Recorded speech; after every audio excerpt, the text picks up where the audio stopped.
नः कामदं मोक्षदं चैव ओंकाराय नमो नमः अविरलशब्दघनोघा प्रक्षालितसकलभूतलकलङ्का मुनिभिरुपासिततीर्था सरस्वती हरतु नो दुरितान् अज्ञानतिमिरान्धस्य ज्ञानाञ्जनशलाकयां चक्षुरुन्मीलितं येन तस्मै श्रीगुरवे नमः श्रीपरमगुरवे नमः परम्पराचार्यगुरवे नमः सकलकलुषविध्वंसकं श्रेयसां परिवर्धकं धर्मसम्बन्धकं भव्यजीवमनप्रतिबोधकारकम् इदं शास्त्रं श्रीपुराणनामधेयम् अस्य मूलग्रन्थकर्तारः सर्वज्ञदेवाः तदुत्तरग्रन्थकर्तारः गणधरदेवाः प्रतिगणधरदेवाः तेषां वचनानुसारमासाद्य विरचितं श्रोतारः सावधानतया शृण्वन्तु मङ्गलं भगवान् वीरो मङ्गलं गौतमो गणि मङ्गलं कुन्दकुन्दार्यो जैनधर्मोऽस्तु मङ्गलं सर्वमङ्गलमाङ्गल्यं सर्वकल्याणकारकं प्रधानं सर्वधर्माणां जैनं जयतु शासनम्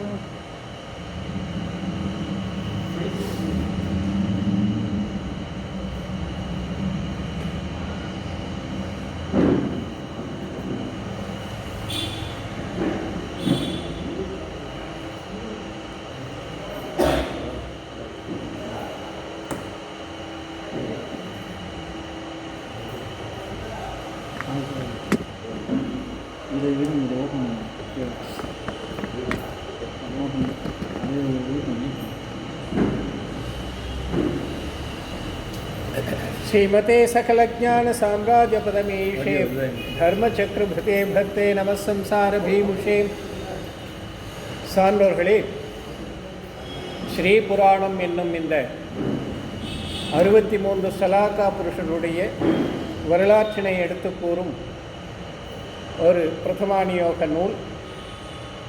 இந்த ஸ்ரீ புராணத்தில் இதுவரை 10 தீர்த்தங்கரருடைய வரலாற்றினை கதையினை நிறைவு செய்த பிறகு 11வது தீர்த்தங்கரராகிய ஸ்ரேயாம்ச தீர்த்தங்கரருடைய புராணத்தை நாம் இப்பொழுது படித்து கொண்டு வருகின்றோம்.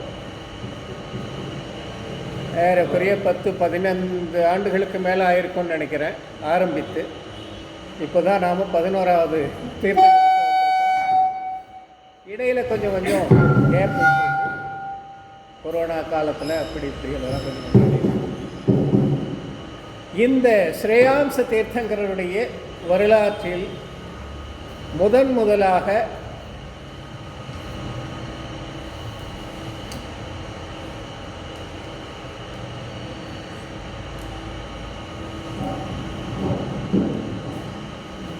பலதேவர், வாசுதேவர், பிரதிவாசுதேவர், முதல் பலதேவர், முதல் வாசுதேவர், முதல் பிரதிவாசுதேவருடைய கதை இங்கே தான் வருது. முதல் சக்கரவர்த்தி ஆதிநாயகர் காலத்திலே வந்துட்டார். ஆனால் பலதேவ, வாசுதேவ, பிரதிவாசுதேவர்கள் இங்கே தான் அவர்களுடைய வரலாறு. முதலாக முதல் ராமர், முதல் கிருஷ்ணர், முதல் ராவணர்னு சொல்லலாமான்னு தெரியல, ஆனால் பேர் வேறு. ஆக இந்த 3 மகாபுருஷர்களுடைய கதை இந்த ஸ்ரேயாம்ச தீர்த்தங்கருடைய காலத்தில் வருவதால் ஸ்ரேயாம்ச தீர்த்தங்களுடைய கதையை நாம் படித்து நிறைவு செய்துட்டோம். ஆனால் இந்த மூவருடைய கதை சென்ற வகுப்பில் தொடங்கணும், அது இன்னும் நிறைவு பெறவில்லை.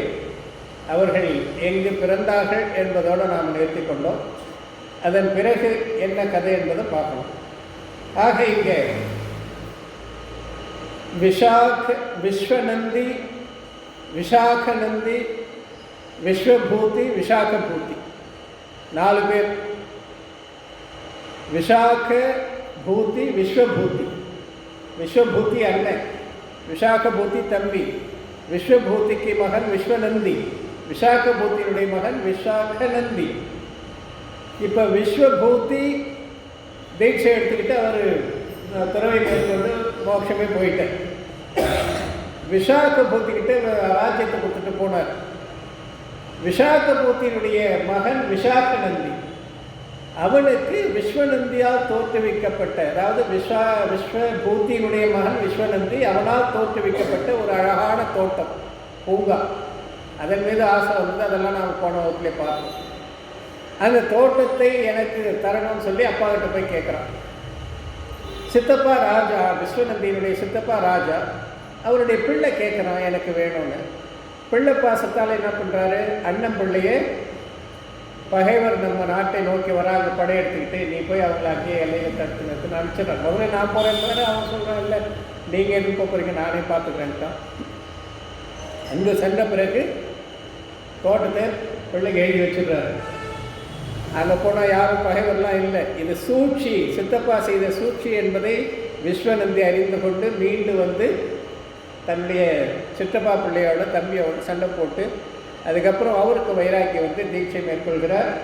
விஸ்வநந்தியுடைய சிற்றப்பாவை நாம் பண்ணது தவறு என்பதை உணர்ந்து அவரும் ஒன்றாவே தீட்சை மேற்கொள்கிறார்கள். 2 பேரும் துறந்து சென்று அதன் பிறகு விசாகநந்தி ராஜ்யத்தெல்லாம் ஒழிச்சிட்டு எங்கேயோ போய் சேவை செய்துட்டு இருக்கிறான். ஒரு முறை விஸ்வநந்தி முனிவர் அந்த வழியாக வரும்பொழுது ஒரு மாடு எதிரில் வரும்போது அதை தடுத்துட்டு விழுந்துடுறாரு. அப்போ அவன் மேலே இருந்து கிண்டல் பண்ணி சிரிக்கிறான். அதை பார்த்து, உன் பலம் எங்கே போச்சு, கல் துணையெல்லாம் கையாலே நெருக்கினேன், மரத்தை பிடுங்கி என் மேலே எரிஞ்சு அந்த சக்தி எங்கே போச்சுன்னு கேட்பான். அப்போது இதுக்கு நான் அடுத்த முகத்தில் பதில் சொல்கிறேன்னு சொல்லி அந்த கஷாய பாவத்தோடு அப்படி அவர் சென்று இருவருமே அந்த முடி தர்மத்தை கடைபிடித்ததன் காரணமாக தேவலோகத்தில் போய் பிறக்கிறாங்க. சிற்றப்பாவும் விஸ்வநந்தி அவருடைய அண்ணன் பிள்ளை விஸ்வநந்தி 2 பேரும் முனிவராக போய் பிறந்து அதன் பிறகு அவர்கள் இருவருமாக அந்த சிற்றப்பா விஸ்வநந்தியுடைய சிற்றப்பா விசாக பூதி விஜயன் என்று சொல்லக்கூடிய பலராமர், ராமர் நம்ம பாஷையில் புரியறது. ஆக இவருடைய சிற்றப்பா தான் விஜயனாக வந்து பிறக்கிறார், முதல் பலராமனாக. அவர் பேர் என்ன சொன்ன, விசாக பூதி. அவருடைய அண்ணன் மகன் விஸ்வநந்தி அவர் என்ன வந்து பிறக்கிறாரு, திரிபிருஷ்டனாக வந்து பிறக்கிறார். திரிபிருஷ்டன் யாரு, வாசுதேவன். திரிபிருஷ்டன் யாரு, முதல்ல என்னவா இருந்தாரு, பிள்ளைங்க கூட கொஞ்சம் ஹோம்ஒர்க் பண்ணிட்டு வருவாங்க. கேட்கல என்னங்க, திரிபிருஷ்டன் தான் மரீச்சி. மறந்து போச்சு அதுக்குள்ள சொன்னதெல்லாம். ஆதிநாதனுடைய பெயரன் மரீச்சி தான் முதல் வாசுதேவனாக வந்து இங்க பிறந்திருக்கிறார். யார் காலத்துல, ஸ்ரேயாம்ச தீர்த்தர் காலத்துல. அதுக்கு முன்ன எத்தனையோ பிரிவுகள் எல்லாம் நரகம்லாம் போய் வந்திருக்கார், திரும்பி நரகத்துக்கு போகிறார். ஆதிநாதர் எந்த காலத்துல இருந்தார், 11ஆவது தீர்த்தங்கர் வரை மகாவீருடைய உயிர் இப்படிதான் பிறந்து இறந்து வந்து கொண்டிருக்கிறது. இதான் திவிட்டன்னு நாம் தமிழில் சொல்லுவாங்க, சூளாமணியில் திவிட்டன்னு வரும். ஆக திரிபிருஷ்டன் என்ற வாசுதேவனாக வந்து பிறக்கிறார். அவர்கள் ராமகேசவர்களாகிய இவர்களது தவள நீல வர்ணத்ததாகிய திவ்ய தேவோத்சேதம். ராமகேசவர்னு சொல்லிட்டார். இந்த 8 பேருமே பலராமர் எல்லாம் ராமர், வாசுதேவர் எல்லாம் கேசவர், பிரதிவாசுதேவர் எல்லாம் பிரதிநாராயணன். இப்படியாக கதை. ஆக 8 வாசுதேவர், 8 பிரதிவாசுதேவர், 8 பலராமர் அல்லது ராமர். ஆக ராமகேசவர்களாகிய இவர்களது தவள நீல வர்ணத்ததாகிய திவ்ய தேவோத்சேதம். ராமருடைய வர்ணம், அதாவது விஜயனுடைய உடல் நிறம் எப்படின்னா தவளம், சங்கு போன்று வெண்மை நிறமுடையது. கேசவர் எப்பவுமே கேசவனுடைய நிறம் எப்படி இருக்கும், கேசவன்னா யாரு, கிருஷ்ணர், நீலம். இவரும் அதே தான், திரிபிருஷ்டன் கேசவர் தான். அதனால அவருடைய நிறம் நீல வர்ணத்ததாகிய திவ்ய தேகோத்சேதம். அவருடைய உடல் உயரம் 80 வில்லு, 80 வில் உயரத்தை உடையவர்கள். 500 வில்லு இருந்து 80 வில்லுக்கு வந்திருக்கு. இதெல்லாம் நம்ம பார்ப்போம். இவர்கள் பரமாயுஷ்யம் 84 100,000 சம்பத்சரம், 84 லட்சம் ஆயுளை கொண்டவர்கள் இவர்கள். இப்போ இன்றைய கதைக்கு வருவோம். இப்பால் விஜயார்த்த பர்வத தட்சிண ஸ்ரேணியில் ரதனூபுர சக்கரவாள நகரத்து நவிசந்தானத்து வித்யாதர ராஜா ஜுவலனஜடி மகாராஜா தேவி திவி திலகபுரத்து சந்திராப வித்யாதர ராஜாவினுக்கும் சுபத்ரா தேவிக்கும் புத்திரியாகிய வாயுவேகி இவர்களுக்கு புத்திரன் அர்க்க கீர்த்தி குமாரனுக்கு இடையால் சுயம்பிரபை சர்வாங்கோபாங்க சுந்தரியாகிய இவள் மதன பதாகை போல் வளர்ந்து சம்பூர்ண யௌவன அவஸ்தையாகிய பின் ஒரு நாள் ஜுவலனஞ்சடி மகாராஜன் மனோகரோத்தியானத்தில் எழுந்தருளியிருந்த ஜெகநந்தனர் அபிநந்தனர் என்னும் சாரண முனிகள் பார்ஸ்வத்தை பரிகிரகித்த சம்யக் தர்சன ஞான ஷீல பூஜோபவாசாதி பராயணன் ஆயினன். இப்பால் இங்கு விஜயார்த்த பர்வத தட்சிண ஸ்ரேணியில் விஜயார்த்த பர்வதத்தினுடைய தெற்கு பகுதியிலே ரதனோபுர சக்கரவாள நகரத்து, ரதனோபுரம் என்று சொல்லக்கூடிய ஒரு நகரம், ஒரு ராஜ்யம். அந்த ராஜ்யத்திற்கு தலைநகரம் சக்கரவாளம். சக்கரவாள நகரத்திலே நமி சந்தானத்து வித்யாதர ராஜா. நமி சந்தானத்து என்றால் நமி வம்சத்தில் தோன்றிய. நமி வம்சம்னா எந்த வம்சம்? யாருங்க நமி? நமிநாதர். நமிநாத தீர்த்தங்கர் தான். என்ன அந்த வரவே இல்லையே நாம ஸ்ரேயாவசி தீர்த்தங்கர் இருக்கோம். அது பாருங்க, அமெரிக்காவிலேருந்து வந்திருக்காரு. சொல்கிறேன், ஆதிநாதர் காலத்தில் நமி வினமின்னு 2 பேர் இருந்தாங்கல்ல, ஞாபகம் வந்தா?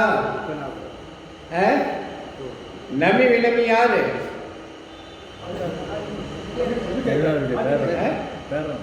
யார் பேர?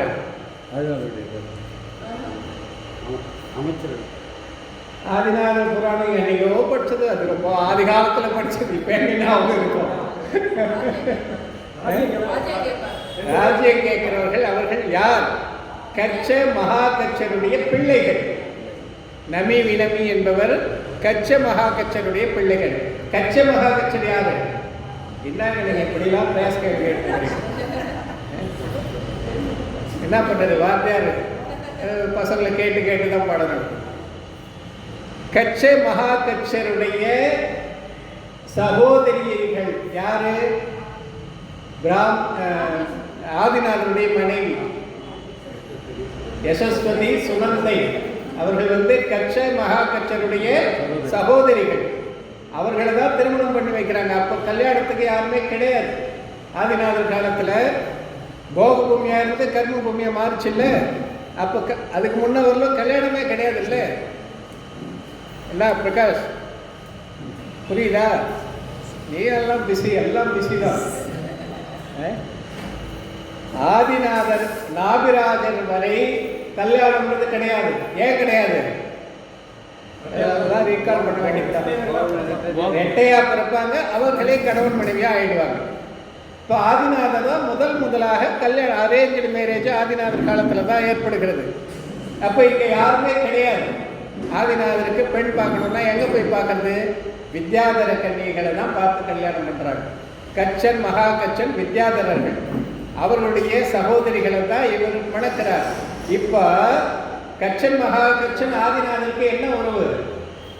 எனக்கு உறவு முறையெல்லாம் தெரியாது. சரியா? மைத்துனர். மைத்துனருடைய பிள்ளைகளாக இருக்கவே தான் ஆதிநாதர்கிட்ட போய் எனக்கு ராஜ்யத்துக்கு ஒரு பிள்ளைகளா நீ கொடுத்துட்டு வந்து எங்களை விட்டிய அப்படின்னு போய் கேட்குறாங்க. அவர் தான் எல்லாம். அதுக்கு முன்னே அரசர்கள் கிடையாது, அவர் தான் அரசர். ஆகையினால நீ எல்லாருக்கும் கொடுத்த, எங்களை விட்டுட்டிய அப்படின்ன போது தரணேந்திரன் என்ன பண்றான்? நமிக்கு விஜயார்த்த பர்வத்துடைய தெற்கு வரிசையை தந்து நீ இதுக்கு ராஜாவாயிரு, வினமிக்கு வடக்கு தொடரை தந்து அந்த நாட்டுகளுக்கு நீ ராஜாவாயிருன்னு சொல்லி தரணேந்திரன் சொல்றான். இது அவர் முடிஞ்சு போன கதை ஆதிநாதர் காலத்தில். இப்போ நமி வம்சத்து அப்படின்னா அந்த நமி வம்சத்தில் தோன்றியவர்கள் இவர்கள். நான் கூட ஒரு ஷாக் அடிச்ச மாதிரி ஆகிப்போச்சிங்கன்னா, அது ஸ்ரேயாவசி தீர்த்தங்கர் கதை படிக்கிறோம், நமி வம்சத்துன்னு வருது, நமி தீர்த்தங்கர் இங்கே வந்தார் அப்படின்னு. அதுக்கப்புறம் முழுசாக படித்த பிறகு தான் தெரியுது. ஆக நமி என்றால் அந்த நமியினுடைய வம்சத்தில் பிறந்தவர்கள். எவ்வளோ நாளாக பாருங்கள், 11ஆவது தீர்த்தங்கர் வரை அந்த பரம்பரை வருது. அதுதான் இங்கே சொல்கிறார். வித்யாதர ராஜா ஜுவலனஞ்சடி மகாராஜன். ஆக ஜுவலனஞ்சடி மகாராஜன் என்பவர் அந்த நமியோட பரம்பரையில் தோன்றியவர். ஆதிநாதருக்கு அவர் சொந்தம்தான். சொந்தம் விட்டு போடக்கூடாதுன்றதுக்காக அந்த சொந்தத்தை எல்லாம் காட்டுறாங்க. இப்போ நாம் சொந்த பந்தம்லாம் வேணாங்க. தேவி திவி திலகபுரத்து சந்திராப வித்யாதர ராஜாவினுக்கும் சுபத்ரா தேவிக்கும் புத்திரியாகிய வாயுவேகை. ஜுவலனஞ்சடி மகாராஜனுடைய மனைவி யாருன்னு கேட்டால் திவி திலகபுரத்து சந்திராப வித்யாதர ராஜா. சந்திராப வித்யாதர ராஜா திவி திலகபுரம் என்ற புறத்தினுடைய அரசன். அவனுடைய மகள் சுபத்ரா, அவனுடைய மனைவி பெயர் சுபத்ரா தேவி. அவர்கள் இருவருக்கும் தோன்றிய வாயுவேகை என்பவள் தான் இந்த ஜுவலனஞ்சடி மகாராஜனுடைய மகள் தேவியாக, அதாவது மனைவியாக இருக்காங்க. ஆக இப்படி ஜுவலனஞ்சடி மகாராஜன், அவருடைய மனைவி வாயுவேகை, இவர்களுக்கு புத்திரன் அர்க்ககீர்த்தி. இதெல்லாம் ஏங்க சொல்றீங்க அப்படின்னா கதையில வந்து நான் என்ன சொல்றேன், குமாரனுக்கு இளையால் ஸ்வயம்பிரபை. ஆக இந்த ஜுவலனஞ்சடி மகாராஜனுடைய மகள் ஸ்வயம்பிரபை, அவர் அர்க்ககீர்த்தி இவருடைய தங்கச்சி. ஆக ஜுவலனஞ்சடி மகாராஜனுக்கு ஒரு பிள்ளை ஒரு பெண். பிள்ளை பெயர் அர்க்ககீர்த்தி, மகள் பெயர் ஸ்வயம்பிரபை. சர்வாங்கோபாங்க சுந்தரியாகிய இவள் மதன பதாகை போல் வளர்ந்து சம்பூர்ண அவஸ்தைகளாகிய பெண். ரொம்ப அழகான பெண் அவள். பதாகை போல் வளர்ந்து, காமதேவன் மனைவி போல வளர்ந்து அழகாக சம்பூர்ண அவஸ்தைகளாகிய பின் முழுமையான இளமை பருவத்தை அடைந்த பிறகு ஒரு நாள் ஜுவலனஞ்சடி மகாராஜன் மனோகரோத்யானம் எழுந்தருளிருந்த ஜெகநந்தனர் அபிநந்தனர் என்னும் சாரண முனிகள் பார்சத்தை பரிகிரகித்த சம்யக் தர்சன ஞானசீல பூஜோபவாசாதி பராயணன் ஆயினன். அவருடைய வனத்துக்கு அருகிலே மனோகர உத்தியானம் என்று சொல்லக்கூடிய ஒரு உத்தியானத்திலே எழுந்தருளியிருந்த ஜெகநந்தனர் அபிநந்தனர் என்ற 2 சாரண முனிகள் அங்கு சென்று இந்த அரசர் பரிகிரகித்த சம்யக் தர்சன ஞான சீல உபவாசாதி பராயணனாயனன்.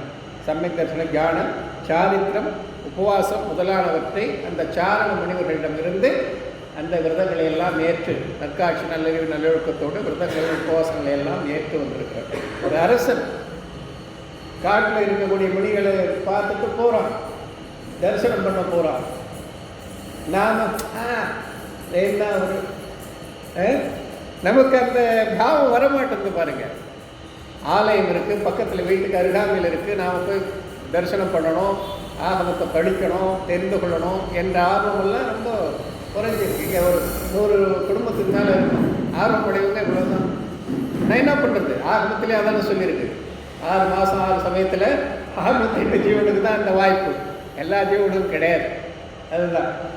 ஆக இப்படி பரிகிரகித்த சம்யக் தர்சன ஞான சீல பூஜோபவாசாதி பராயணன் ஆயினன் அனைத்தையும் அவர் ஏற்றுக்கொண்டார் அந்த சாரண முனிவர்கிட்ட.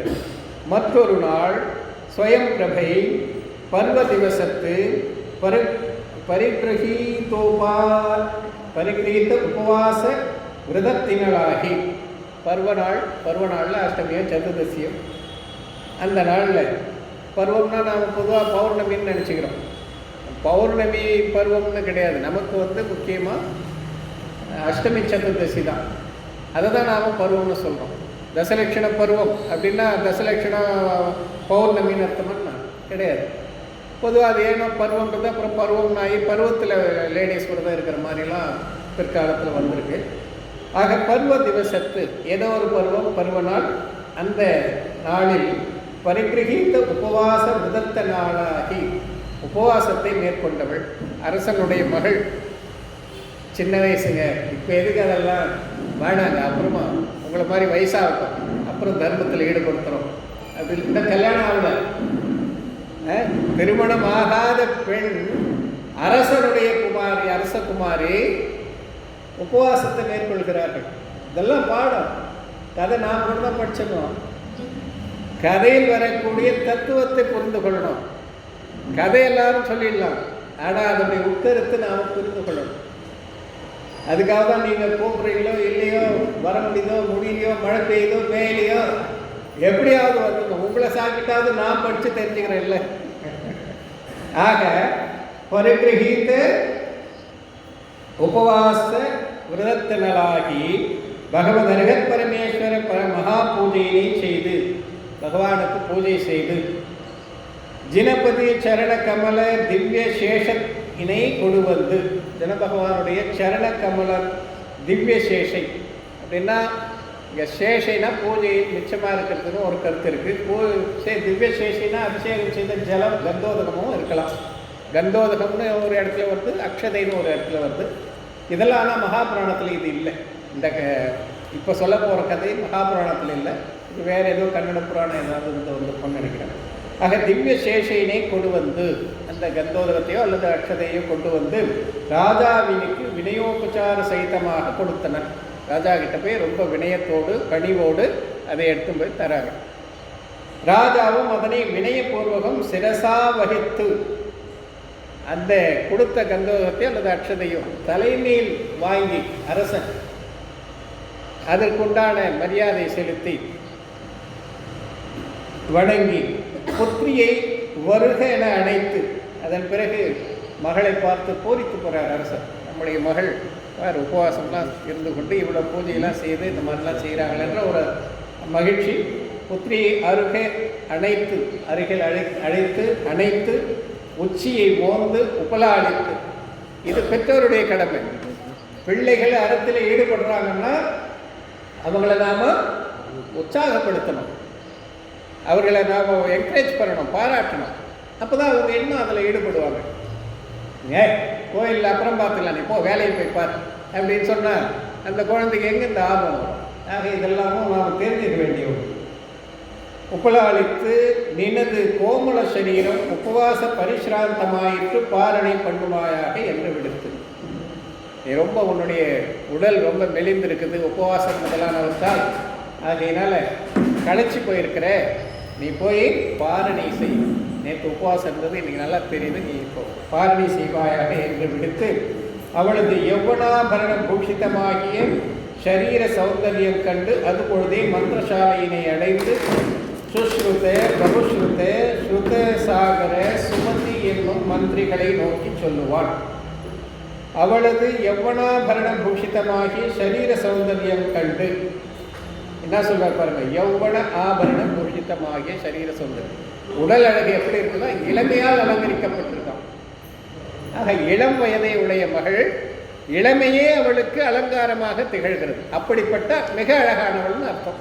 ஆக யௌவன ஆபரண பூஷிதமாகிய இளமையே ஆபரணமாக கொண்டிருக்கக்கூடிய, உபவாசம் இருக்கிறாங்க, கோவிலுக்கு போகிறாங்கன்னா அவங்கெல்லாம் இப்போ கிலோவாக நகையை போட்டு போக மாட்டாங்க, எளிமையாக தான் இருப்பாங்க. இப்போ அந்த மாதிரி போகிற வாய்ப்பும் இல்லை, போனால் ரொம்ப கஷ்டம், திரும்பி வருமானு சொல்ல முடியாது. ஆக இப்படி பூஷிதமாகிய சரீர சௌந்தரியம் கண்டு அது பொழுதே மந்திரசாலையை அடைந்து, உடனே அரசனுக்கு மனசில் பட்டுச்சு, நம்ம மகள் திருமண வயதை எட்டிவிட்டால், யௌவன நிலையை அடைந்து விட்டால், அவளுக்கு உரிய முறையிலே மகனை பார்த்து திருமணம் செய்யணுன்ற எண்ணத்தை மனதிலே கொண்டு மந்திரசாலையில் அடைந்து, மந்திரசாலைன்னா ஆலோசனை நடத்தக்கூடிய ஒரு மண்டபம். அரசர்களுக்கெல்லாம் ஒவ்வொரு மண்டபம் தனித்து, கோபமாக இருந்தால் கோப மண்டபத்தில் போய் உட்காந்துட்டா ராஜா கோபமாகிறாருன்னு அர்த்தம். ராமாயணத்தில் நீங்கள்லாம் கேள்விப்பட்டிருப்பீங்க, கை அது மாதிரி. ஆக ஒவ்வொரு செயலுக்கும் தனித்தனியான ஒரு மண்டபம். ஆக மந்திரசாலையிலே சென்று மந்திரிகளோடு ஆலோசித்தல், அதற்காக அங்கே செல்கிறார். அப்போ சுஸ்ருத பகுஸ்ருத ஸ்ருதசாகர சுமதி என்னும் மந்திரிகளை நோக்கி சொல்லுவான். 4 மந்திரிகளை கூப்பிட்டார், இந்த 4 மந்திரிகளோடு ஆலோசனை நடத்துகிறார். இந்த கதையெல்லாம் வந்து மகாபுராணம், அதாவது உத்தர புராணத்தில் இல்லை, வேறு எதுலேயே வந்து எழுதியிருக்காரு. என்ன ஆலோசனை நடக்குது பாருங்க. வித்யாதர லோகசாரமாகிய நம் ஸ்வயம் பிரபா கன்யா ரத்னத்தினை ராஜாக்களுள் யாவத்து கொடுத்தும் என்று வினவுதலும் பிரதமம் சுஸ்ருதன் சொல்லுவான். வித்யாதர லோக சாரமாகிய, வித்யாதர லோகத்திற்கு சாரம் யாரு? வித்யாதர லோகத்துக்கே சாரமாக பிழிவாக அழகின் சிகரமாக திகழ்கின்ற என்னுடைய மகள் ஸ்வயம் பிரபை. அரசன் சொல்கிறான். ஆக சாரமாகிய நம் ஸ்வயம்பிரபா கன்யா ரத்னத்தினை, ஸ்வயம்பிரபை என்று சொல்லக்கூடிய கன்யா ரத்னம், அப்படிப்பட்ட கன்யா ரத்தினத்தை ராஜாக்களுள் யாவர்க்கு கொடுத்தோம். எத்தனையோ வித்யாதர அரசர்கள்லாம் இருக்காங்க, யாருக்கு நாம மனம் செய்விப்பது என்று கேட்க பிரதமம் சுஸ்ருதன் சொல்லுவான். முதல்ல சுஸ்ருதன் என்ற மந்திரி சொல்றார். விஜயார்த்த பர்வத உத்தர ஸ்ரேணியில் அலகாபுரத்து மயூரகிரீவ வித்யாதர ராஜாவிற்கும் நீலாஞ்சனா தேவிக்கும் புத்திரர் அஸ்வகிரீவ நீலரத நீலகண்ட சுகண்ட வஜ்ரகண்டர் என 5. விஜயார்த்த பர்வதம், உத்தரஸ்ரேணி, வடபுறம் இருக்கக்கூடிய தொடர், அலகாபுரம் என்று சொல்லக்கூடிய நகரம், அந்த அலகாபுரத்திற்கு அரசன் மயூர கிரீவன் என்று சொல்லக்கூடிய வித்யாதர அரசன். அந்த வித்யாதர அரசனுக்கும் நீலாஞ்சனை என்று சொல்லக்கூடிய தேவிக்கும் புத்திரர்களாக மகன்களாக யாரெல்லாம் பிறந்திருக்காங்க? அஸ்வகிரீவன், நீலரதன், நீலகண்டன், சுகண்டன், வஜ்ரகண்டன் என 5 பேர். அஸ்வகிரீவன் பிறப்பு ஏற்கனவே சொல்லிட்டோம் போன வகுப்புலேயே. அதோடு அஸ்வகிரீவனோடு இன்னும் 4 பேர் சகோதரர்கள். இவங்க 5 பேர் இங்கே அலகாபுரத்தில் இருக்காங்க, பிறந்திருக்காங்க. இவருள் அஸ்வகிரீவன் கனகச்சித்திரை என்னும் மகாதேவியினையும் ரத்னகிரீவாதி புத்திரர் 500 ஹரிஷ்மஸ்ரு என்னும் மந்திரியினையும் சதபிந்து என்னும் நைமித்திகனையும் 160 வித்யாதர நகரங்களையும் உடைய சக்கரவர்த்தியாதலில் நம் கன்னிகைனை அவனுக்கு கொடுத்தல் அழகிது என்றனர். என்ன சொல்றார்? அஸ்வகிரீவனுக்கு நம்ம பெண்ணை கொடுக்கலாம் அப்படின்னு அந்த மந்திரி சொல்றார். அஸ்வகிரீவன் எப்படிப்பட்டவன் அப்படின்னா, யாருக்கு அஸ்வகிரீவன்? சத்தமாக சொல்லுங்க, பின்னா நான் என்ன ஸ்டாண்டப் அந்த பெஞ்சுனா சொல்ல போறேன். பிரதிவாசுதேவன், வாசுதேவன், பிரதிவாசுதேவன், பலராமன், 3 பேர் சொன்னேன்ல. விஜயன், முதல் பலராமன், ஸ்ரீகிருஷ்ணன், வாசுதேவன், அஸ்வகிரீவன், பிரதிவாசுதேவன். ஆக இந்த 5 பேர் இருக்காங்க. இவருள் அஸ்வகிரீவன் கனகச்சித்திரை என்னும் மகாதேவியினையும், அவனுக்கு மனைவி மகாதேவி பிரதம பட்டத்தரசி கனகச்சித்திரை என்ற மகாதேவியினையும் ரத்னகிரீவாதி புத்திரர், ரத்னகிரீவரின் முதலான புத்திரர்கள் 500 பேர். யாருக்கு? அஸ்வகிரீவனுக்கு. ஹரிஷ்மஸ்ரு என்னும் மந்திரியினையும், ஹரிஷ்மஸ்ரு என்ற மந்திரி, சதபிந்து என்னும் நைமித்திகனையும், சதபிந்து என்று சொல்லக்கூடிய நைமித்திகன் நிமித்த ஞானி, 160 வித்யாதர நகரங்களையும், அவனுக்கு மொத்தம் இருக்கக்கூடிய நகரங்கள் எத்தனை? 160 நகரங்கள், வித்யாதர நகரங்கள். அப்படிப்பட்ட சக்கரவர்த்தி யாதலில், அவன் சக்கரவர்த்தி. சக்கரவர்த்தின்னா என்ன? யார் சக்கரவர்த்தி? 6 கண்டத்தை ஆள்பவன் சக்கரவர்த்தி. ஆனால் அஸ்வகிரீவன் 6 கண்டத்துக்கு சக்கரவர்த்தி இல்லை, 3 கண்டத்துக்கு தான். இருந்தாலும் சக்கரவர்த்தி. நாம் பொதுவாக சாதாரண ஒரு 2-3 ராஜ்யத்தை கூட சக்கரவர்த்தின்னு சொல்லிவிடுவோம். அரசாண்டான்னா பேரரசனை, அலெக்சாண்டர் கிரேட் அப்படி இப்படிலாம் சொல்கிறோமே, அதுபோல் இது சொல்கிறாங்களே தவிர உண்மையாக இவன் 6 கண்டத்துக்கு அதிபதி அல்ல, 3 கண்டத்திற்கு. 3 கண்டத்துக்கு இருந்தாலும் சக்கரவர்த்தி தான் பேர். அர்த்த சக்கரவர்த்தின்னு சொல்லுவோம், சுருக்கமாக சக்கரவர்த்தின்னு சொல்லலாம். ஆக இப்படி இவனுடைய வைபவம் என்னென்றாரு? மகாதேவி கனகச்சித்திரை, ரத்னகிரீவன் முதலான 500 பிள்ளைகள், ஹரிஷ்மஸ்ரு என்று சொல்லக்கூடிய மந்திரி முதலானவர்கள், சதபிந்து என்ற நிமித்த ஞானி, 160 வித்யாதர நகரங்களுக்கு இவன் அரசனாக திகழ்கின்றான். ஆகையினால் நம் கன்னியினை அவனுக்கு கொடுத்தல் அழகிது என்று இவன் முதல் மந்திரி சொல்வான். அது கேட்டு பகுஸ்ருதன் சொல்லுவான்.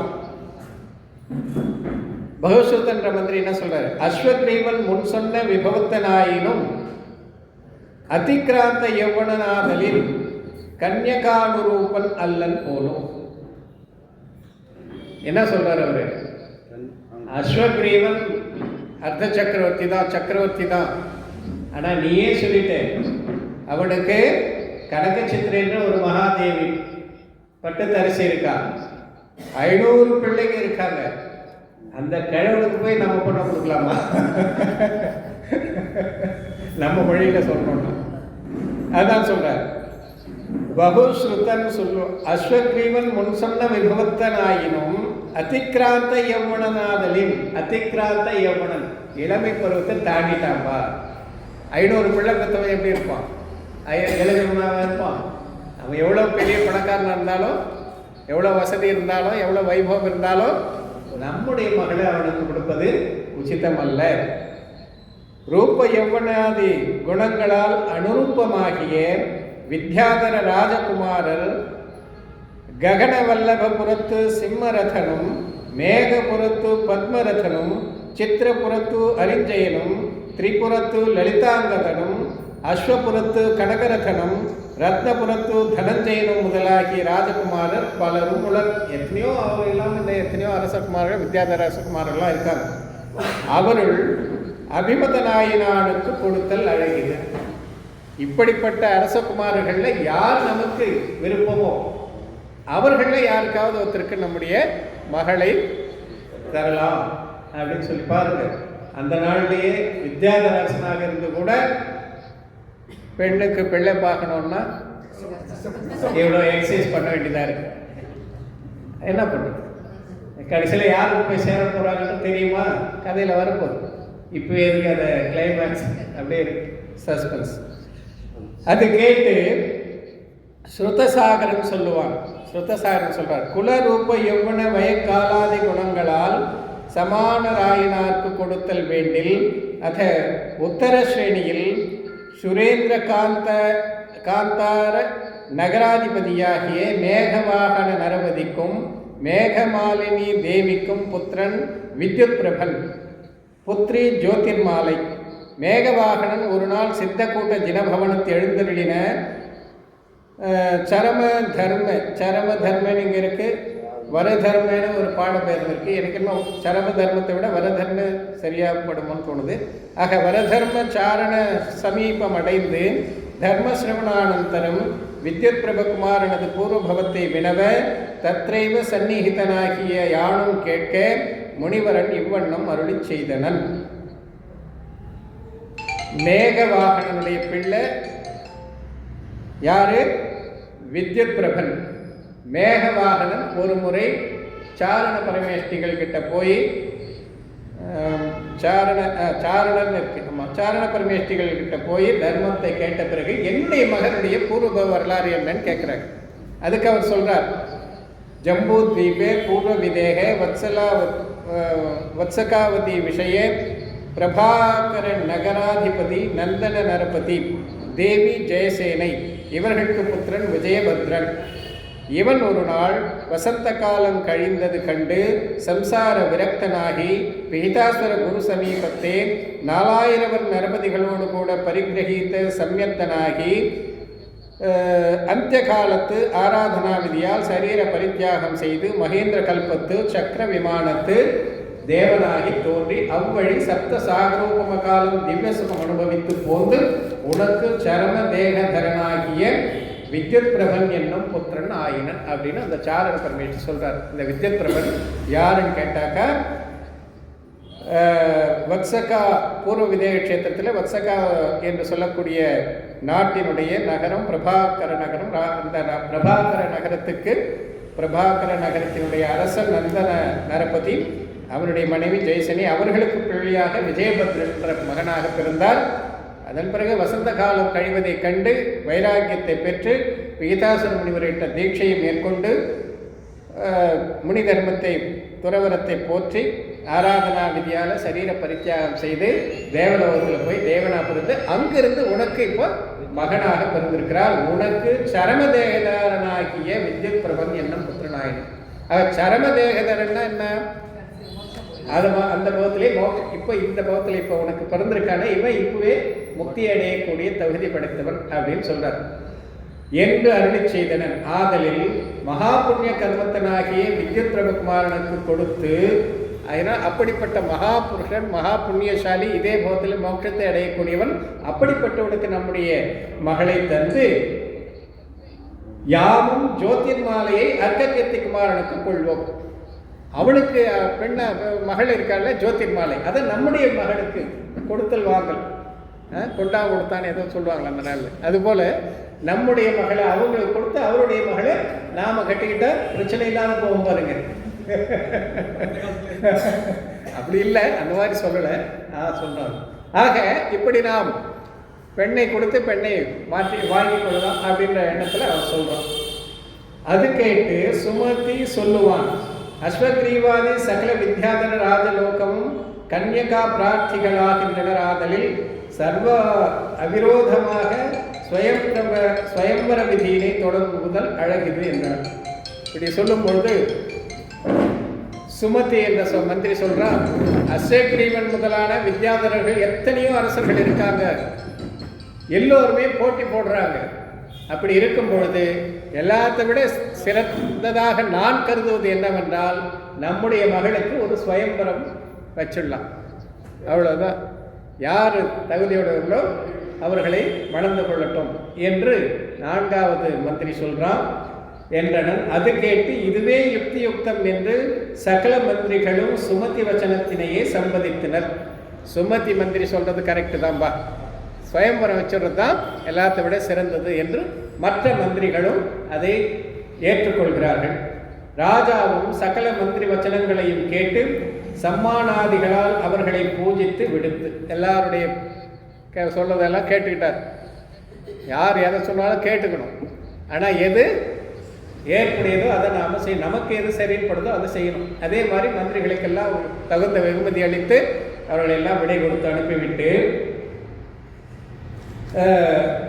பூஜித்து விடுத்து புராண சாஸ்திர ஆகமாதிகளுள் அதிகுஷலனாகிய சம்பின்ன ஸ்ரோதா எனும் நைமித்திகனை ஸ்வயம் பிரபா கல்யாண விஷயமாக வினவுதலும். அதோட விட்டுள்ள அரசன் இதெல்லாம் முதலே படிச்சிருந்தா நாம் கூட இது மாதிரிலாம் ட்ரை பண்ணியிருக்கலாம் போல தெரியும். ஆக 4 மந்திரிகள் சொன்னதையும் சரின்னு கேட்டுக்கிட்டு அதோடு நிற்கல, அந்த அரசாங்கத்தில் இருக்கக்கூடிய நைமித்திகன், நிமித்த ஞானி, ஜோதிடர்னு சொல்லாமான்னு எனக்கு சரியா படலை. நிமித்த ஞானி என்றால் நிமித்தத்தை வைத்து எதிர்காலத்தை சொல்லக்கூடியவர்கள் நிமித்த ஞானி. இப்போ கூட ஒரு நிமித்த ஞானி இருக்கார், யாருன்னு கேட்குறீங்களா? அவர் ஜோதிடரும் தான், பேர்லாம் இருக்கு. அவர்கிட்ட நீங்கள் ஏதாவது தொலைஞ்சு போச்சு ஏதாவது ஒரு இருந்தாக்கா நீங்கள் ஃபோன் பண்ணி சொன்னீங்கன்னா நாம் எப்போ கேட்குறோமோ, எந்த காலத்தில் எந்த நேரத்தில் கேட்குறோமோ அந்த நேரத்தை கணிச்சு என்ன தொலைஞ்சு போச்சுன்னு சொல்கிறோமோ அந்த பொருள் இதெல்லாம் கணிச்சு உங்களுக்கு இது கிடைச்சிடும், இது உங்கள் வீட்டில் தான் இருக்குது, இந்த காரணத்தை தேடுங்க, இந்த இடத்துல தொலைஞ்சிருக்கு, பச்சையான பொருளால் மூடப்பட்டிருக்கு, இல்லை சிவப்பான பொருளில் மூடப்பட்டிருக்கு, இப்படிலாம் சொல்லக்கூடிய நிமித்த ஞானி வந்து நம்மக்கிட்ட இருக்கார். அவர் சொல்கிறதுல ஒரு 60% சரியாக தான் இருக்குது.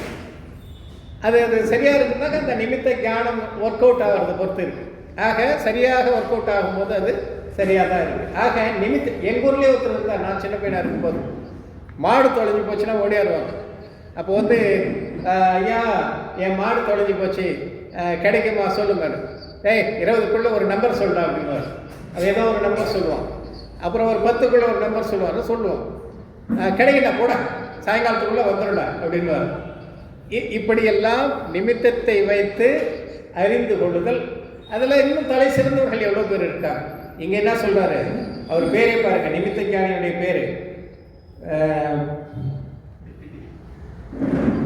சம்பின்ன ஸ்ரோதா. சம்பின்ன சன்ஸ்ரோத்ரு பதானுசாரின்னு ஒரு ரித்தி இருக்கு.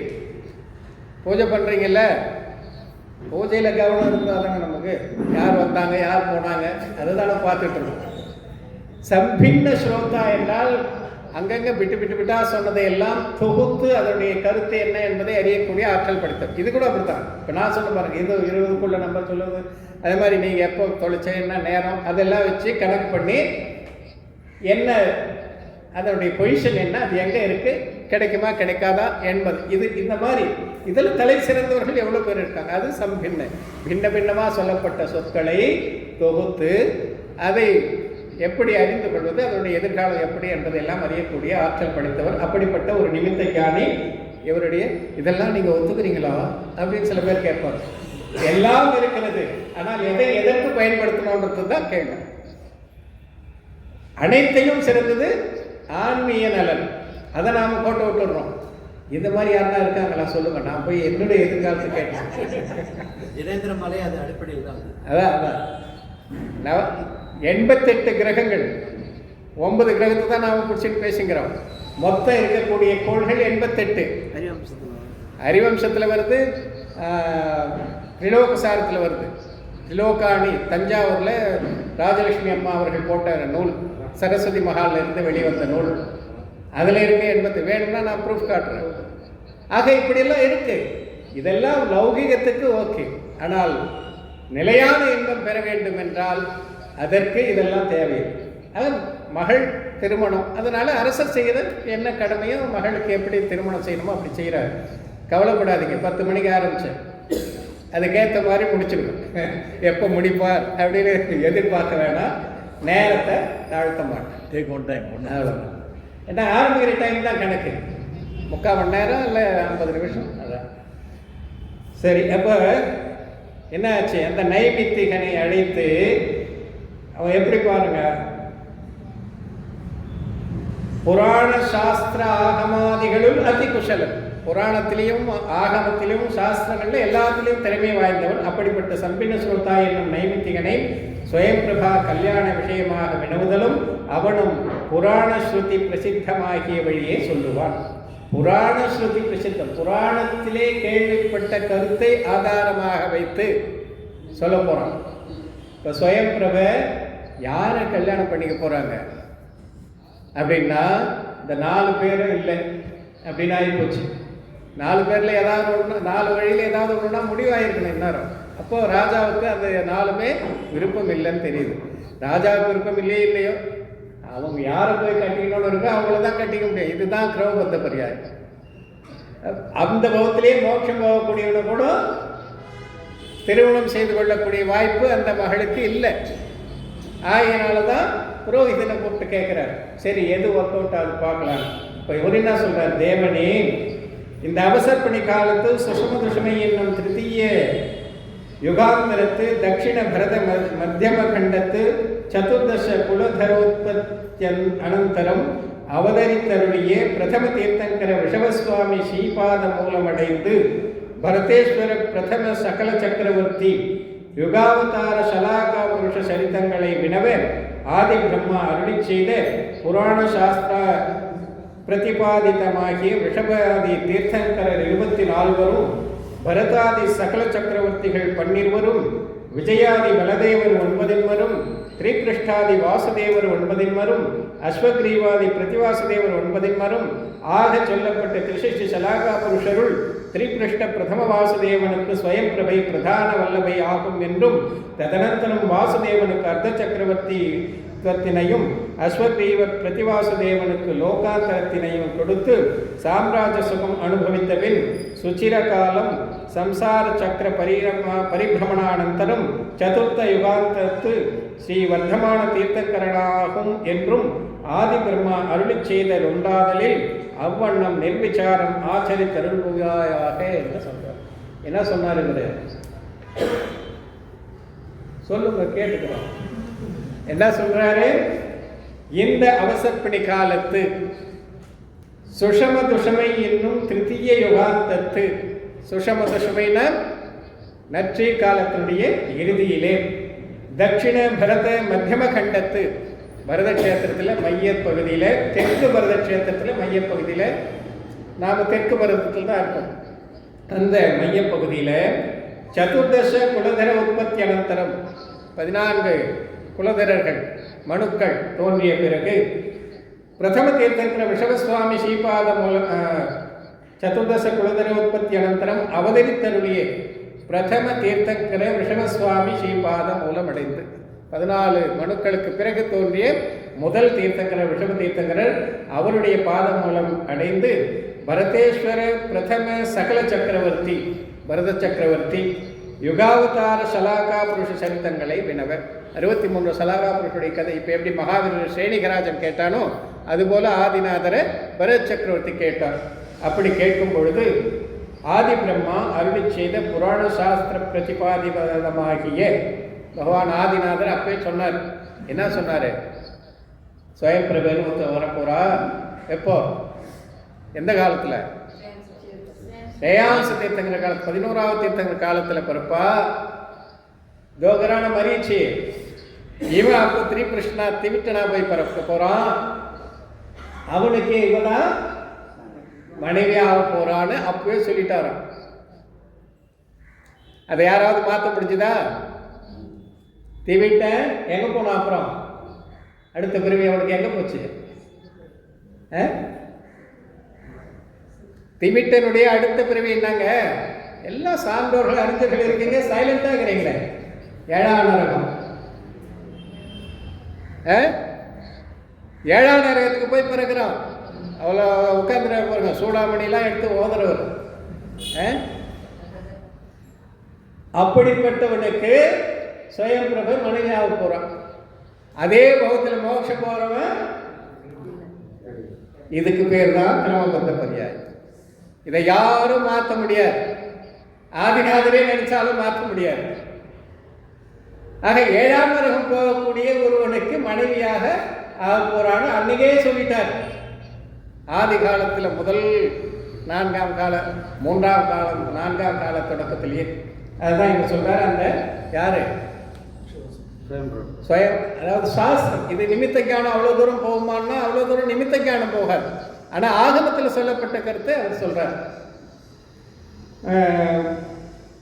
பரதாதி சகல சக்கரவர்த்திகள் 12 எங்காச்சு ஆதி பிரம்மா அருளி செய்த புராண சாஸ்திர பிரதிபாதிதமாகிய புராண சாஸ்திரத்தில் அவர் சொல்லப்பட்டிருக்கிற அந்த கருத்துப்படி ரிஷபாதி தீர்த்தங்கர் 24, பரதாதி சகல சக்கரவர்த்திகள் 12, பரதன் முதலான சக்கரவர்த்திகள் 12 பேர், விஜயாதி பலதேவர் 9 பேர், திரிபிருஷ்டாதி வாசுதேவர் 9 பேர், அஸ்வக்ரீவாதி பிரதிவாசுதேவர் 9 பேர். இதெல்லாம் அன்னைக்கே சொன்னார் ஆதிநாதர்.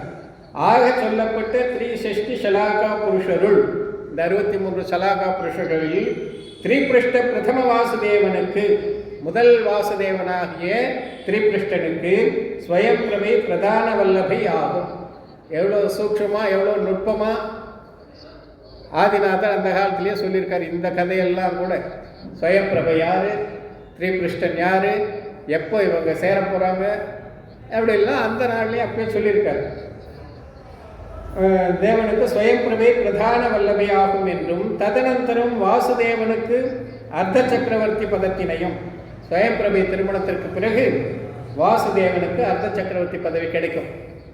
அஸ்வக்ரீவன் பிரதிவாசுதேவனாக இருக்கிறவன் மரணத்தை அடைவான். அஸ்வக்ரீவ பிரதிவாசுதேவனுக்கு லோகாந்தரத்தினையும் கொடுத்து, லோகாந்தரனாக மரணத்தை கொடுத்து சாம்ராஜ்ய சுகம் அனுபவித்த பின், அந்த அர்த்த சக்கரவர்த்தி சுகத்தை எல்லாம் அனுபவித்த பிறகு சுச்சிர காலம் சம்சார சக்கர பரிபிரமணானந்தரம், நீண்ட காலம் பிறவியிலேயே உழன்று, அன்னைக்கே சொன்னது சதுர்த்த யுகாந்தத்து, இந்த 4ஆம் காலம் முடிகிற தருவாயில் ஸ்ரீ வர்த்தமான தீர்த்தங்கரன் ஆகும். வர்த்தமான தீர்த்தங்கராக பிறக்க போறாருன்னு அன்னைக்கே சொல்லிட்டார்.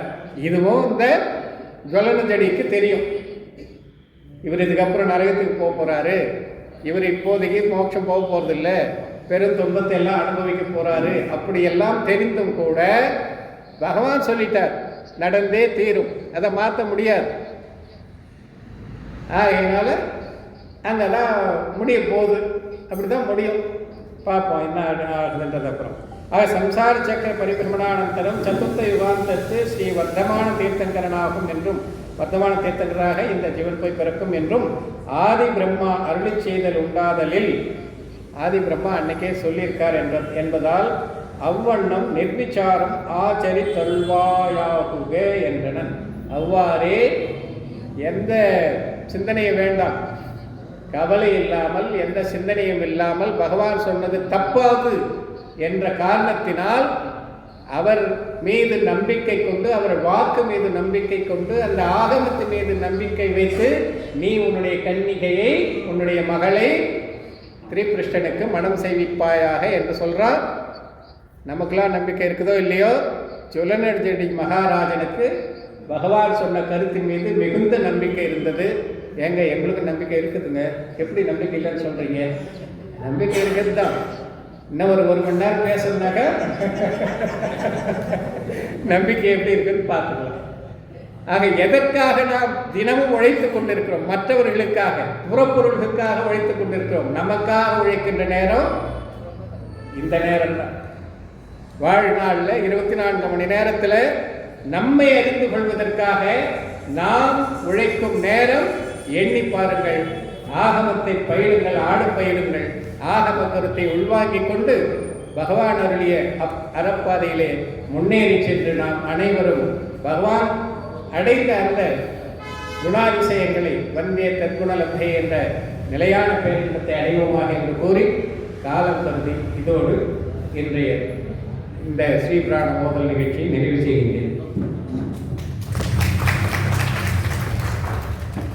திங்களும் மாறி பெய்க திருவரம் வளர்க செங்கோல் நன்கினி தரசனாள் நாடெல்லாம் விளைக மற்றும் எங்குளரத்தினோரும் இனிதூழி வாழ்க எங்கள் பொங்கவன் பயந்தனன் புகழ்.